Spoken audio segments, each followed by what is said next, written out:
'Cause I am searching, don't need to look outside myself to know that I am whole. And I've been learning, made it through the darkest storms, and I'm coming to my own. And I am worthy of love. I can learn to love myself just because. Hello, friends, and welcome. Happy Monday. Happy Monday. It's Monday. It's Monday, Day the first yes. Monday of the year. Day 5. Day 5 of 2026. Let's go. Welcome, guys. This is episode 1 of season 3 of Real Talk with yours truly, Emma G. And this season is coming with a whole new flavor because, as you may have noticed, the episode or the theme of this series is high key living. And why high key living? Because my co-host this season is the one, the only Dinah Simpson. How are you doing, babe? I'm good. It's so good to be here It's with really you good. in person. Yes. I'm so happy. Yeah. So before we kick off and introduce our incredible guests for today, can you kind of give people an overview about who you are and what your deal is? What is high key living? Okay. So I'm Dinah. It's nice to see everybody here. Thank you, Emma. I'm so excited to be on this journey. So my, I guess I would say I am a spiritual guide, if you will. I work in the wellness space and I help people find calm and clarity through their days, kind of calming the busy minds, which we have a lot of here in this part of the world in Washington, D.C. Facts. Yes. And so I came from that area, high stress job, working in corporate America, working in finance. And I quickly found that I experienced burnout, which a lot of us do. And these tools that I now teach others were like everything to me. So I teach meditation, I do some sound bowls, I work with sound therapy, I do Reiki. And so the high key comes from Reiki, which is a Japanese modality working with energy. So it's high energy and it's a high energy living kind of concept. So, you know, doing all the good things that make us feel good, like movement, good food, meditation, expressing ourselves through music. So I think this is a great partnership. Yeah, no, I'm excited. And I think this is particularly exciting because obviously I always joke about energy. Yes. Just saying. And I, the fact that we are able to facilitate these conversations for the next 3 months with phenomenal humans is going to be really exciting. And for those of you who don't know me, of course, my name is Emma G. I'm a singer, songwriter, empowerment through songwriting and singing coach and author, best-selling author. Yes. Exciting. And I love that you talked about movement as a way of like really facilitating energy, because our guests today obviously are two, I'm going to call them movement specialists in 2 very different ways. Yes, so different. So we have Laurent Amzallag, who is a fitness instructor. He is like an all-around health guru. You've seen him on all the TV shows, all of the breakfast shows, all of the news shows.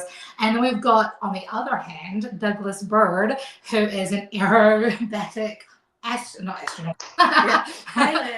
Yes. I mean, I feel like astronaut. You Could be be. an astronaut. Could be. You take us to the heavens. No. So Laurent and Douglas, welcome. It's so good to have you both here. I did a crappy job of introducing you, so please, Laurent, talk to us. Tell us who you are. Tell us about your. What did you want to be when you were 5 years old? And if you were a dinosaur, what would your dinosaur name be? Oh my God! I have never ever been asked that question. What dinosaur? I'd be a Laurent. It would be the nice kind of dinosaur that would help people in the field and make them do some burpees and things like that. That's probably what kind of dinosaur I would be. But yeah, like Dinah, I'm in the fitness space as well. And my whole life is about motivating and inspiring people to live a healthy life, right? Everything I do is basically show people, hey, You don't have to spend hours in the gym. You don't have to eat twigs to be healthy. Just like, it starts with one simple little thing that snowballs into bigger changes, right? It's creating those habits one at a time that makes you a healthier person. And that came from my own experience. As you know, Emma, you and I did a TED talk together, and my whole talk was about that. I was always a very energetic kid, and I go from that state of being an energetic kid to being in a hospital bed with a 50-50 chance of survival. And what saved me was movement, just moving my body. And that's basically, I was a very, you tell me what I wanted to do when I was 5 years old. I was a very young child when this happened to me. And from that moment on, I think that seed was already planted in my mind, why I wanted to do in my life, which was to show people, hey, all you got to do is move your body, right? And that's what's going to save you. That's what's going to make you feel better. So that's my life, in a 30-second kind of, infomercial, Setting the bar high. Setting the bar high. I love that. There's more, it's one of those, And we're going to dive in. I'm so excited.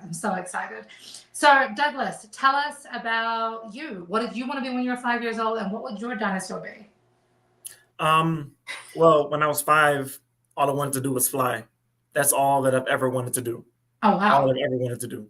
Yeah, so my name is Doug Bird. I'm the founder of Bird Inspiration Air Shows, and I am an aerobatic pilot.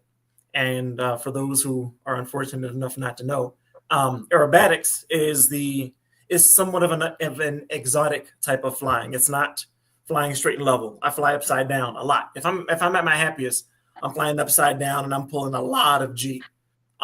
There's this term called gentleman's aerobatics, and I'm not too interested in gentleman's aerobatics. That's when you're, calm loops, big, slow aileron rolls, and I'm not interested in the gentleman aerobatics. I want to yank, crank, and bank, and really carve it up in the air. And that's what I do. So I'm an aerobatic pilot, and we use aviation and aerobatics in particular as a tool to reach the young folks. There's a lot of negativity in the world, and that negativity is put on a tremendous pedestal, and it's somewhat of, in my opinion, somewhat of a social cancer. So I kind of see my organization as a response of an aggressive response to this social cancer that's being pumped through everybody's veins. So yeah, we use aviation as a tool to excite the young folks and inspire them and motivate them to and dare them to dream big. I had astronomical dreams when I was growing up, and no matter what anyone ever said to me, nothing ever deterred me from my pursuits and my dreams and everything. And I was fortunate to get my pilot's license at 17 years old. I started flight training at 16, and so no joke. I'm here to work, and I love flying. Need more acro. That's one of my phrases. And anytime that there's work, I'm here for it. Let's get it. I love that. I love that. Yeah. What are you Question? thinking about? Okay. I'm waiting for her to But, I mean, it's cool that you talk about the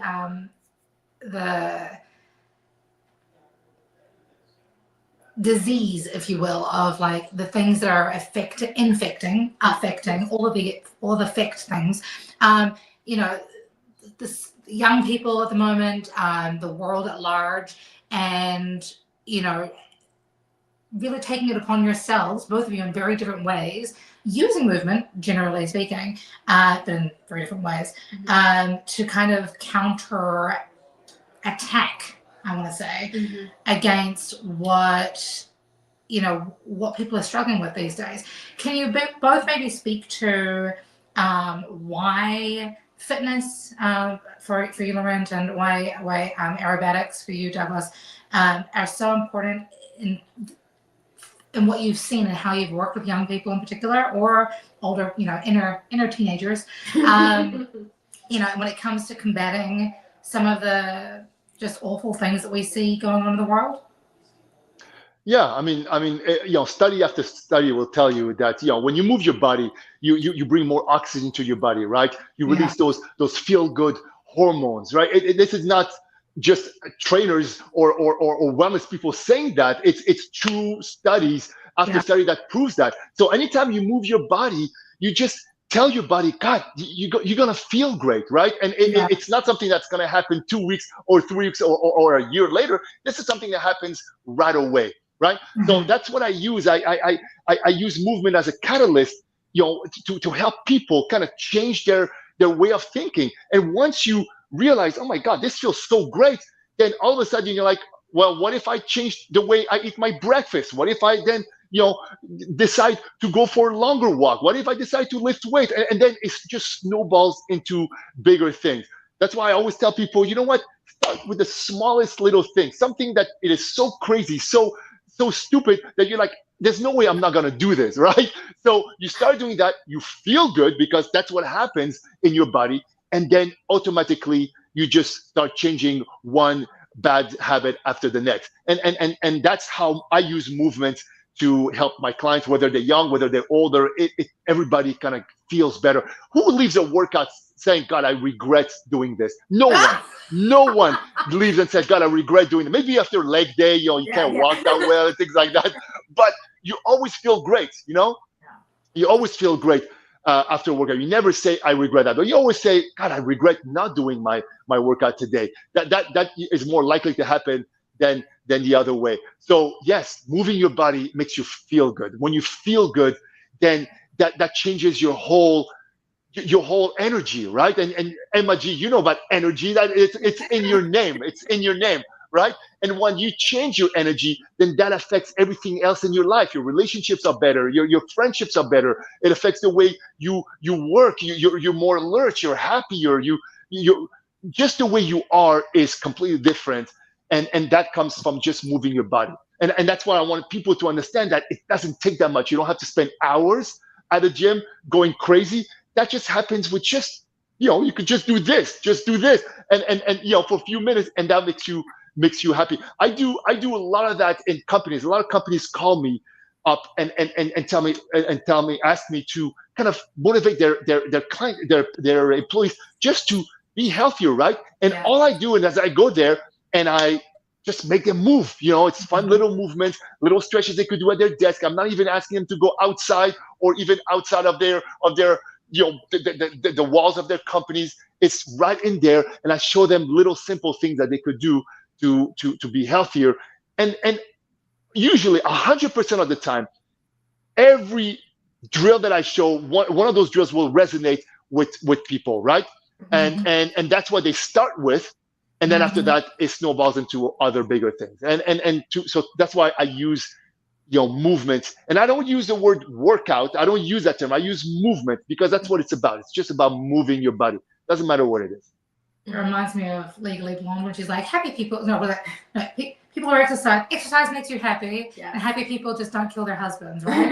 Oh my God. Happy people don't what? Domestic violence here, Laurent. What did you say? Happy people don't what? Don't kill their husbands. Oh, don't kill. Oh my gosh. So I think Lorena Babbitt should have worked out a little bit more, So I love it. What about you, Douglas? For me, aerobatics, because kind of I'll never forget this thing that you said. I think on the last show that we played, but you said music is the business card, and somewhat the same thing with aerobatics. Aerobatics is what gets the aerobatics, the videos and everything. That's what gets people's attention, and gives me a platform to stand on and share the extracurricular things that I've got that are also in line with what we're actually saying. But to Laurent's what he's saying, movement is medicine, and that is one of the things that I also talk about with my outreach in aviation. I usually close my speeches out with, drink your water. You need it. Forget all that soda, all that sugar and everything. When you're dehydrated and you're wondering why it's getting dark when you're only pulling 6G, it's because you're probably dehydrated. Got to stay hydrated. So I talk about the things that help to keep me healthy when I'm flying and conscious.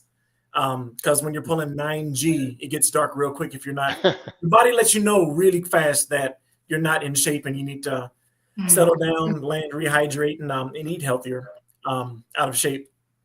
But yeah, aviation and aerobatics is the platform, the business card, the icebreaker that gets people's attention so that I can relate these things. In addition to that, especially working with kids, talking about developing good studying habits, being Mhm. careful about who you spend your time around, hanging out with people who are also um, uh, motivated and have dreams, people who aren't doing, stupid nonsense and everything. Because if you're sitting in a room, if you're spending time in a room with two fools, who's going to be the third fool? You are. If you're sitting in that room, So, yeah, aviation is kind of the catalyst, as Laurent said. Yeah. Yeah. So I'm just observing everybody talking, and what I'm feeling. It's very energetic, right? Like everyone here has a level of energy, and to me, that's kind of, it settles with like the mindset. Um, there's a passion behind what each of you do, but behind that passion, when you're working with other people, how do you, you know, connect in terms of, if somebody's like maybe not as confident as you both are, right? But they know something needs to shift because they want to emulate like how you're feeling and what you guys are doing, and empowering them.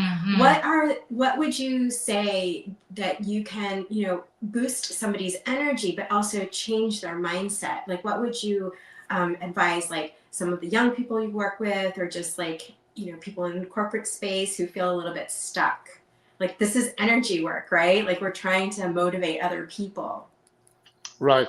And that's a very, very good question, Dana, because I always say, and I think that translates to other things as well. And I'll explain that is, I believe that people that want to change something in their life, whether it's to stop smoking, whether it's to stop taking drugs, whether it's to stop alcohol, or even being healthier, it's got to come from within, right? You cannot force something. You cannot tell someone you got to stop smoking. That has to come from themselves. And each person has to hit their rock bottom, right? Whatever it is to them. Your rock bottom is going to be different than somebody else's. But when somebody realizes that, man, I don't have the energy anymore to spend time with my kids, or I want to be there to walk my daughter when she gets married, for example. They hit a point where they're like, something has to be done. I got to change my habits, right? So when I get someone that comes to me and tells me, Laurent, I'm ready to do something, I understand at that point where that person is, right? And if I feel that that person has already done and already reached that rock bottom, I know that's going to be much easier to help that person, and they're going to absorb a lot more, because they're at that point right now where they're like, I'll do whatever it takes because I'm there right now, versus somebody that says, oh, I'm here because my wife is telling me that I got to lose 15 pounds and what do I have to do, right? So usually those kind of people, like, and I've seen it many times in my career, they'll do it for a little while and then they'll fall off the wagon. The people that I see that stick with it are people that reach the point where they're like, I can't go back there anymore. It's not good for me. I'm not going to be there in 5 years if I continue this way. I'm not the best version of myself for me, my family, my kids, my whoever, and I got to make a change. When you get that person at that moment, it is so much easier to show them the way to get to the point where they want to be, because now their minds are open and they're more apt to getting the information that you're about to deliver. Yeah. Yeah, That's thank cool. you. Douglas? That's a tough question. Can you ask it again? So I'm just trying to get a little bit of clarity around the mindset, right? Like, that's when you're working with somebody who is trying to just kind of change their habits. How do you walk them through that, and how do you get them to make this new habit in their life? So for me, it's kind of there's a few pillars to the idea. First of all, whenever I'm working with anyone, whether I'm teaching music or working aviation, I make sure that they are aware that they're in a safe space, as in they're safe to be vulnerable. I'm not going to laugh at them. I'm gonna laugh, but I'm not going to laugh at them. I'm not going to attackingly laugh at them. If laughter is happening, we're laughing together. And if anything's never not okay, tell me. You are safe to tell me that what I just laughed about wasn't okay, So first of all, that baseline of safety is needed. And after that, but also on the other side of things, as Laurent said, that rock bottom aspect. When someone hits rock bottom, in my mind, that's when that dog is exposed. That gritty fight or flight element is present. And we aren't here, even though I'm a pilot, we're not here for no flight. We're here for the daggone fight, you know? Right. And I embrace that. And I'm a bit, I don't want to say aggressive, but I'm a bit graphic with people that I work with sometimes. But it's sometimes it's a bloodbath of a fight. And you got to let that dog out and be ready to embrace and attack that fight. And I try to be expressive of that and sharing my own story. And sometimes I'm like, yo, let's get some push-ups in. I'm a sucker for a random workout. I can't help it sometimes. But I love it, you know. Just out of nowhere. Let's knock out 20 or however many you can do. Let's go. Don't tell me that, man. Got the blues in my voice. Don't tell me that, man. Perfect. I'm in. No, I'm not. There we This is brilliant. This is brilliant. So Is he doing on one arm? Is he doing one arm? Is he? I think I'm not, no. I'm doing both arms. But man, There he is. I love that. You see, Awesome. you just kind of go in and then just move. It brings more oxygen to your brain. I just feel like so much more energized right now just doing 10 push-ups. that's absolutely. amazing. That's I'm amazing. here for it, and I am seriously a sucker for it. You know, so yeah, that's I forget what I was talking about, but No, you're good. So this is the thing I love about both of you, because you don't just talk the talk, you both walk the walk. To your point, Douglas, you talked about like the fight, flight, scenario, fight, flight, and freeze. And, as I don't know if you guys are aware of this, I actually teach de-escalation and stress management workshops with journalists and NGO workers who are about to go and report or work in hostile environments. And I talk a lot about the breathing side of things, but fight, flight, and freeze. Did you know that one of the ways that freeze shows up for a lot of people is overthinking? And exercise, breath work, they all have a great way of contributing to overcoming to that fight against fright or freeze. Flight or freeze? Yeah. So that makes me really happy. But the other part of it for me that's quite exciting is the fact that you kind of talked a little bit about you just seem really enigmatic and joyful about the work that you do. And that to me underpins a lot of what I think most coaches and entrepreneurs and I want to say like motivational speakers kind of lack. They're there because they're like, I want to empower the world, but there's no joy behind it. Where does your joy come from? man, Oh. that is a I'm sorry. Back. No, you're here. We got you. Where does your joy come from? I don't know how to answer that. It's like a phone joy. Yes. It's in his. it's there. Yeah. It's present. It's about who we are. Gosh, where does your joy come from, Emma? Maybe I can find a direction. So I think my joy originated because I realized at a very early age that for me personally, we have we're always, it's the wolf I feed mindset. And I don't know if you've heard my song, The Wolf I Feed, but the whole thing is like you have a choice at all points in life to either feed the wolf of misery, despair, bigotry, anger, jealousy, whatever, or you have the option to feed the wolf of love and compassion and empathy and joy and happiness and hope. It's like Pandora's box. And so I think for me, and it kind of ties into my other Emma-ism of if it's not a hell yes, it's a hell no. Yes. I'm always going to choose joy because that's always going to be a hell yes for me. It feels good in the body too, right? Like when you talk about movement, when you do certain things, it just makes you feel like good about yourself, good about other people. It makes you feel more grounded. Yeah, for sure. for sure. And I agree with that. I mean, could you guys see me, because I think the screen Yes. has changed? I think We got okay. Now we can. Yes. Yeah. So I mean, I will reiterate on what you guys were talking about. But for me, the real joy is when I see someone, especially if I'm working with someone, if I see somebody change, if I see somebody's mindset change, Yeah. if I see somebody kind of realizing, oh my God, I feel much better now than I ever did before, I get a lot of joy out of that.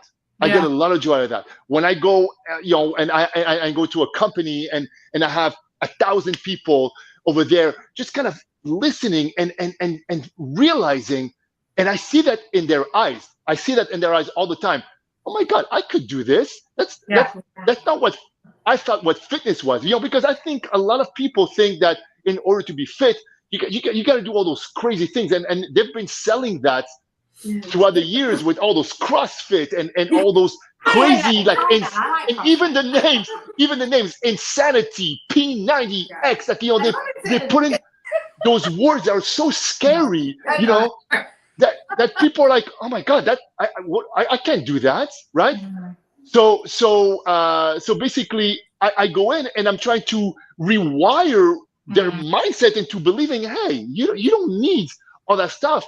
All you need is to do those simple little things, and that will give you the great feeling that you're looking for. And then they realize that. I see it in their eyes. That brings me so much joy, Yeah. So I really, really enjoy that. That's awesome. It's when you are able to give that opportunity to another person to realize that they can shift their mindset. And I can see that joy too when I do my work and all of a sudden the light bulb goes off. Love that light bulb. And Light bulb. It's all about the light bulb. It's the light bulb. But it's so nice because you're on the path with them. Yeah. Right? Yeah. And you're just sharing your knowledge, your experience, because we can see ourselves in that other person. And when they light up, definitely you receive that joy too. I love that. It's funny because I was reminded recently of the Yoda concept. I don't know if you guys are familiar with the Yoda concept, but I feel like we're all Yodas here. And the way that we show the way and we guide the way, but we don't ever push or force the way. And everything has to be in alignment, that joy, that hell yes, as opposed to a hell no. That's awesome. I have a question. When you guys wake up in the morning, what are your 3 non-negotiables? Ooh, that's a good question. Darn. Well, a workout, that's a non-negotiable. That's the first thing that I do in the morning. I do my own workout. You got to start doing your own thing for yourself first, because then you're in that right frame of mind to be able to do the rest of the stuff. Number 2 is I go kiss my kids. That's a non-negotiable. Even though they don't want me to do that, I still do it. And I just have my breakfast, which is oatmeal usually and fruit and things like that. That's what I always have. It never changes from that. I'm a creature of habits also. I love habits. That's what I teach, how to create habits, right?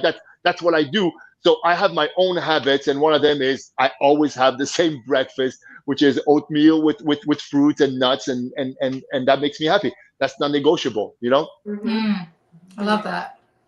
Douglas? Yeah, for me, that's a really good question, by the way. For me, I think the first one is that before the day is done, I need to take at least one step towards where I want to be, one actionable step in the direction of the direction of progress. That's one of them. The other one is I have to learn something. I love learning in general, but I got to learn something new, and I haven't thought of a third one yet. Maybe instead of 9 Gs, go to 10 or 11 Gs. What do you think? No, I'm happy with 9 right now. Hopefully by the end of this season. And there's not a real practical reason to go above that. It's like height. I'm like 6'2". I'm good with 6'2". 6'2" is a bit much. It's like, why are you that tall? It's not needed. It's okay, but it's not needed, Right, and that's how I see G's. 9 is impressive. 10 is good. Anything above that, it's like, whoa, what are you doing? Yeah. So I mean, it might be outside of the scope of this podcast, but explain to me how Tom Cruise like held on that plane when he did that scene in Mission Impossible, or the other one where he was actually on the plane and doing the G's on top of the plane. That I want to know, and it was real. It was true. He did it. He actually hung on that plane. Yep. Yeah, just hand grip with that one, because I think he was on the back of a C-130 or a C-17 or something. One of those bomber planes. I don't know what it was, like one of those big, you know. Yeah, it was a big cargo plane. It might have been a C-17, but I don't know. I don't know. I know that I don't know. But it was something like that. Just staying calm, as calm as you can, and just and grip strength, you know, because there aren't a tremendous amount of G's that you're experiencing in that type of max performance climb. Okay. So yeah, that's just a grip strength kind of thing. I love that. Man, well, he must have been doing some, forearm curls for a long time before that movie came out. Yeah. Or probably also just dead hangs. You know what I mean? That would probably help greatly for that type of stunt.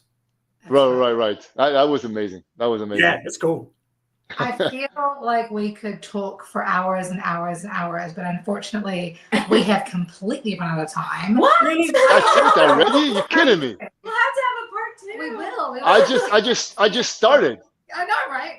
But obviously, because you guys are such joyful and high energy human beings, we need to know how to get hold of you. Yes. So, can you maybe finish off by giving us your website or the best way to contact you, and maybe one tip or word of advice that you could give our listeners to help them integrate some kind of movement or positive step of mindset into their life this week, especially if we're going to be, as Douglas alluded, improving on ourselves 1% each day. Yes.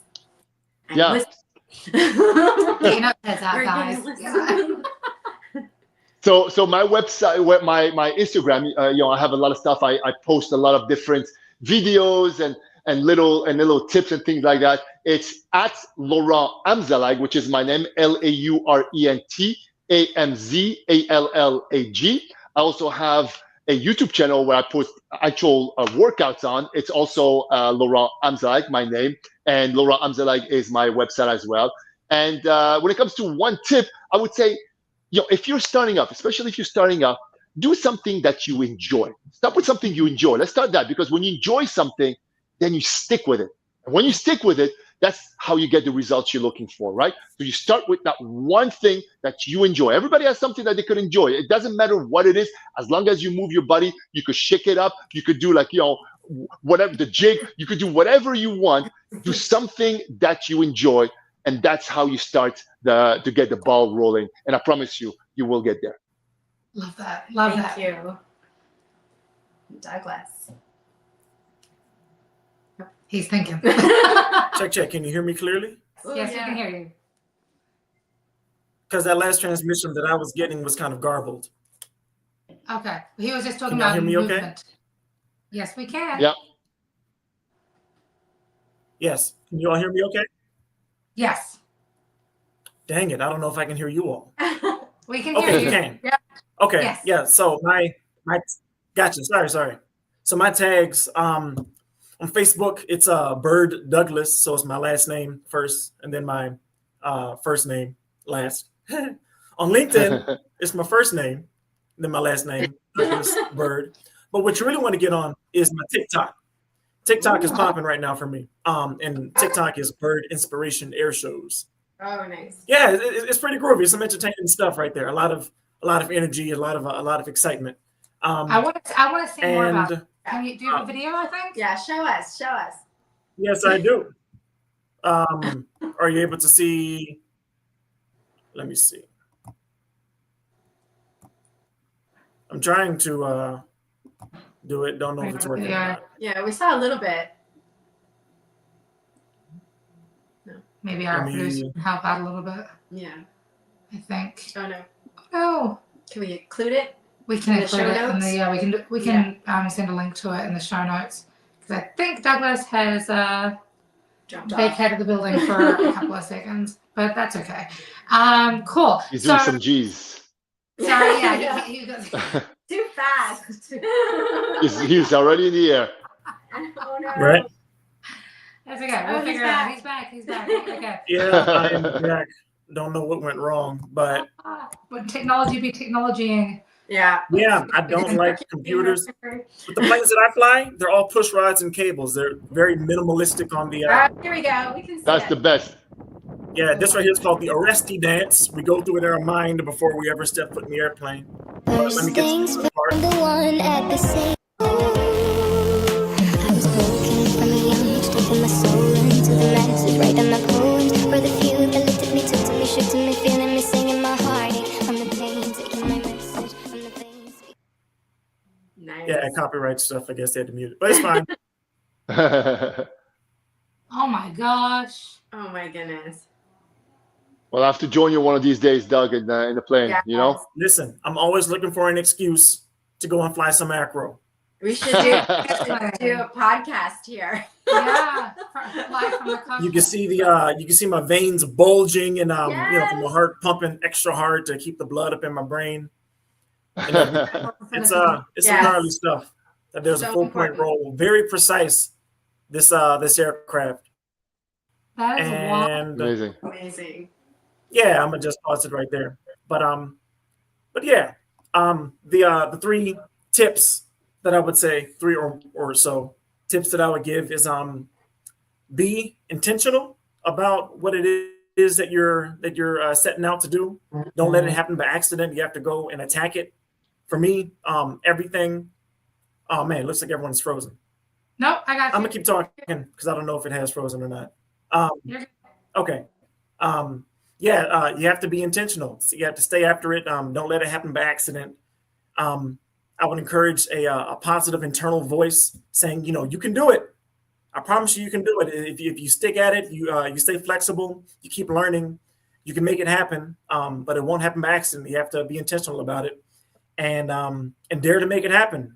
Plenty of people quit and fall off before they even get started, you know?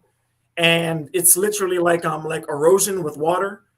Just one pass of a stream of water isn't going to do anything, but it's that constant pass, that constant stream that digs out the trench. And once you have that trench, you have a groove. And once you're in that groove, it's hard to get out of that groove. And before you know it, you got a Grand Canyon. And it's hard to get out of that Grand Canyon, you know, but you want that Grand Canyon of success and productivity, but it doesn't happen by accident. It happens by being intentional, staying after it, continuing that stream, that flow, and making it happen. And lastly, surround yourself with people who have already done it, because the only way to get into aerobatics in particular, you have to know another aerobatic pilot. They've made mistakes and they have successfully not hurt themselves, and you learn from them, and they put you around other people. It's that entire web-like network of people. But yeah, surround yourself with people who are where you want to be, and dare to make it happen. Love that. Love that. Yes. Love it. Yeah. Thank you Awesome, guys so much. Seriously. Yeah. Oh, it's my pleasure. It's my pleasure. It's thank you so much. And I got to meet Doug over here, Yes. and his impressive life. It's unbelievable. I'm so impressed, Doug. I'm so honored to share the show with you. It's amazing. Thank you, sir. Absolute pleasure meeting you. No, as well. thank you, and thank you, ladies, for having me on your show. Yes. Yes. Well, thank you all for joining us, and thank you to everybody who's tuned in. And of course, we will be linking everybody's information in the show notes. So don't be a stranger. Please reach out if you want a little bit more movement in your life, Yes. whether on the ground, moving your hips and shaking, Or- or up in the air space. Wow. But until next week, friends, be good, be kind, spread love like it's going out of fashion, and remember, Yeah, high key living. Yes, High ma'am. vibe life. We'll see you soon. bye. Bye, everyone.